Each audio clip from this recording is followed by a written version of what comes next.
मेरे प्रिय मित्रों, नमस्कार। फ्रेंड्स, आज मैं आप सबसे समान नागरिक संहिता के अंतर्गत जो मुख्य प्रावधान किए गए हैं उन पर कुछ बातें करने जा रहा हूं। पहली बात, मैंने कहा समान नागरिक संहिता, आपके दिमाग में क्लियर होनी चाहिए कि ये जो समान नागरिक संहिता है ये उत्तराखंड राज्य ने लागू किया है। उत्तराखंड राज्य ने, क्योंकि जब हम समान नागरिक संहिता बोलते हैं तो लगता है कि राष्ट्रीय स्तर पर लागू किया गया होगा। नहीं, आपके दिमाग में क्लियर होना चाहिए कि यह केवल उत्तराखंड राज्य के लिए ही है और राज्य ने ही इसे लागू किया है। तो हम इसे कह सकते हैं उत्तराखंड सरकार या उत्तराखंड राज्य द्वारा लागू समान नागरिक संहिता। तो इससे पहले कि मैं समान नागरिक संहिता के प्रावधानों पर आऊं, मैं आपके समक्ष उत्तराखंड के जो मुख्यमंत्री हैं वर्तमान में, पुष्कर सिंह धामी, उनके शब्द रखना चाहूंगा। आप देखिए कि वो क्या कहते हैं इस समान नागरिक संहिता के बारे में। इससे आपको जिस्ट मिल जाएगा। प्रावधानों का जो सार है, उसका जो उद्देश्य है, उसकी जो आत्मा है, वह आपकी पकड़ में आ जाएगी। मैं बहुत इत्मीनान के साथ सुना रहा हूं। समान नागरिक संहिता के अंतर्गत जाति, धर्म, क्षेत्र व लिंग के आधार पर भेद करने वाले व्यक्तिगत नागरिक मामलों से संबंधित सभी कानूनों में एक रूपता लाने का प्रयास किया गया है। राइट, व्यक्तिगत नागरिक मामलों में, ये आपको ध्यान होना चाहिए। ठीक है। और दूसरा शब्द है कानूनों में एक रूपता, उनकी परंपराओं में एक रूपता नहीं। जैसे मान लीजिए कि विवाह के संबंध में जो कानून बने हैं उनमें एक रूपता लाने की कोशिश है। यहां यह नहीं कहा गया है कि नहीं आपको इसी पद्धति से विवाह करना होगा, ऐसा कुछ नहीं। कुछ ऐसे प्रावधान होते हैं या कुछ ऐसे प्रावधान हैं फंडामेंटल राइट्स के अंतर्गत जिसके तहत देश का हर नागरिक सरकार से समान व्यवहार की अपेक्षा करता है, उन्हें ही इसके अंतर्गत शामिल किया गया है। यह बात आपके दिमाग में स्पष्ट होनी चाहिए, क्योंकि जब आप समीक्षा पढ़ेंगे इसके बारे में या फिर एग्जामिनेशन में अगर कोई इस तरह का प्रश्न पूछ लिया जाता है तो कहीं ऐसा न हो कि आप उसमें उलझ जाएं। राइट। अब आइए हम इसके प्रावधानों को देखते हैं। मैं थोड़े से विस्तार के साथ प्रावधानों को आपके सामने रख रहा हूं। अगर मेंस में कोई प्रश्न पूछा जाता है तो उसका उत्तर देने की दृष्टि से आपको एम्पावर्ड कर सके, सक्षम बना सके। तो मैं थोड़ी सी डिटेल में बात करूंगा, लेकिन बहुत ज्यादा नहीं। देखिए, एक बात जो कही गई है वह है कि विवाह का पंजीकरण कराना अनिवार्य होगा। अब विवाह किसी भी पद्धति से कीजिए, आप करिए, लेकिन उसका पंजीकरण अनिवार्य होगा। और साथ ही साथ विवाह की जो न्यूनतम उम्र होगी वो सबके लिए समान कर दी गई है। कुछ धर्म के लोगों में विवाह की जो न्यूनतम उम्र है वो काफी कम है, कुछ में अधिक है।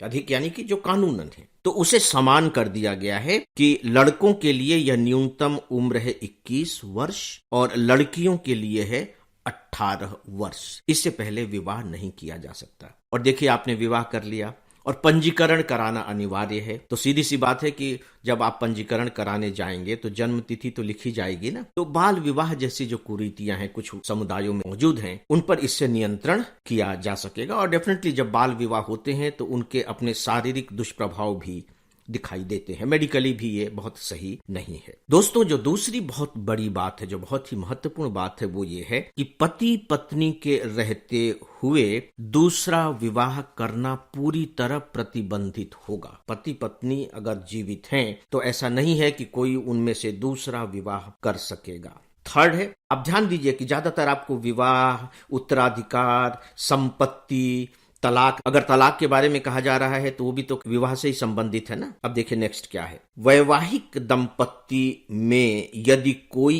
एक व्यक्ति बिना किसी दूसरे पक्ष की सहमति के मत परिवर्तन करता है, जिसे आप कह सकते हैं कि धर्म परिवर्तन करता है, तो दूसरे पक्ष को उससे तलाक लेने और गुजारा भत्ता प्राप्त करने का अधिकार होगा। लोग धर्म बदल लेते हैं। अब जब धर्म बदल लेते हैं तो उस धर्म का जो पर्सनल लॉ है वो वहां लागू हो जाता है और फिर कह देते हैं कि नहीं, हम तो इस धर्म में है ही नहीं है, तो हम इसे गुजारा भत्ता क्यों दें। कल्पना करके देखिए कि अब महिला क्या करे, क्योंकि समाज में महिलाओं का दूसरा विवाह हो पाना उतना आसान नहीं है।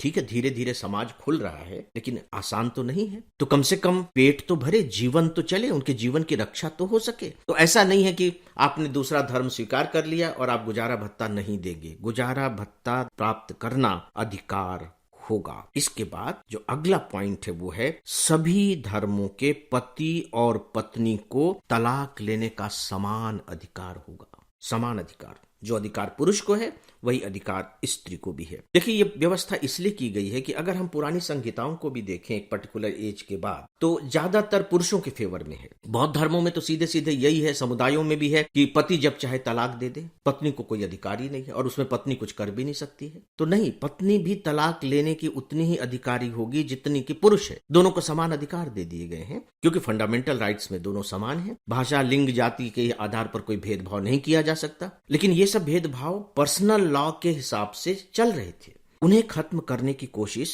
की गई है। इसके बाद जो नेक्स्ट है वो भी बहुत महत्वपूर्ण है और वो है कि सभी धर्म समुदायों में बेटा और बेटी, पुत्र और पुत्री को संपत्ति में समान अधिकार प्राप्त होगा। कुछ कानून ऐसे हैं जिनमें कि पुत्री को समान अधिकार दे दिया गया है, लेकिन सभी में ऐसा नहीं है।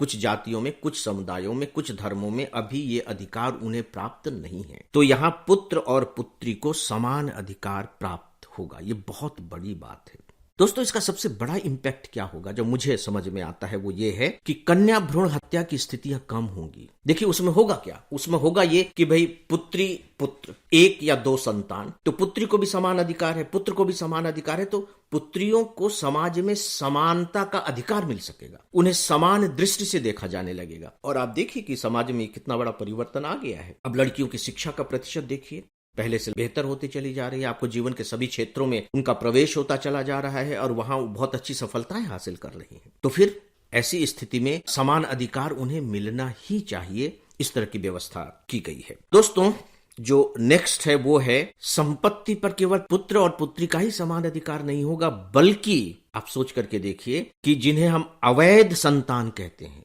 दो तरह के संतान है, एक वैध और एक अवैध, दोनों को समान अधिकार दिया गया है। वैध और अवैध का क्या संबंध है? देखिए विवाह हुआ वैध है, लेकिन बहुत सी स्थितियां ऐसी होती हैं कि विवाह से पूर्व संतान हो गई। आप देखिए कि लिव इन रिलेशनशिप में संतान हो गई, अब वो बच्चे का क्या दोष है? वो कहां जाए? वो जीव है, इस पृथ्वी पर मनुष्य के रूप में वो आया है, अब वो कहां जाए? तो ज्यादातर मामलों में ये होता है कि अब माँ जो है उसको ले लेकर के परेशान हो रही है, फिर कोर्ट कचहरी हो रहे हैं, बहुत से ऐसे केसेस आने लगे हैं। तो उन केसेस को देखते हुए ये व्यवस्था की गई है कि नहीं, वैध और अवैध बच्चे जैसा कोई विभाजन नहीं होगा, उन दोनों को समान अधिकार प्राप्त होगा। यहां तक कि गर्भ में पल रहे बच्चे का भी संपत्ति पर अधिकार होगा, मतलब उसके अधिकारों को भी संरक्षित किया गया है। गर्भ में पल रहे बच्चे को, कभी है ना कि मान लीजिए कि गर्भ में बच्चा है और तलाक हो गया, अब क्या करे वो, उसको भी अधिकार दिया गया। तो इसमें आप मानवीय दृष्टिकोण देखिए, समानता का भी दृष्टिकोण और एक ह्यूमैनिटी होती है, मानवीयता होती है, वो भी आपको दृष्टिकोण दिखाई देगा। अगला है कि लिव इन रिलेशनशिप के लिए भी पंजीकरण अनिवार्य है। लिव इन रिलेशनशिप में अगर आप हैं तो आपको उसका रजिस्ट्रेशन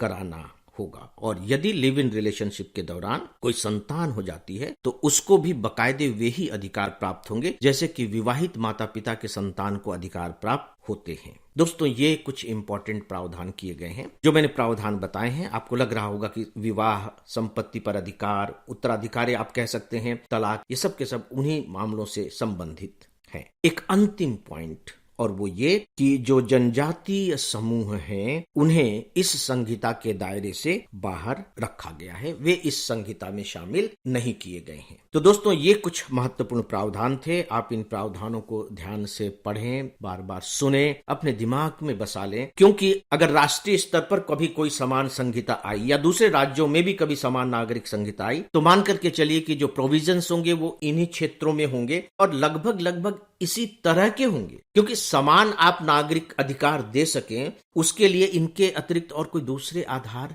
नहीं है। हाँ, लिव इन रिलेशनशिप को लेकर के हो सकता है कि कुछ अलग तरह की व्यवस्था की जाए, क्योंकि ये जो पॉइंट है ये भी काफी विवादास्पद बना हुआ है। तो दोस्तों इस विषय के बारे में आज बस इतना ही, और इसी के साथ ही आज के इस डेली ऑडियो लेक्चर को समाप्त करता हूं। नमस्कार।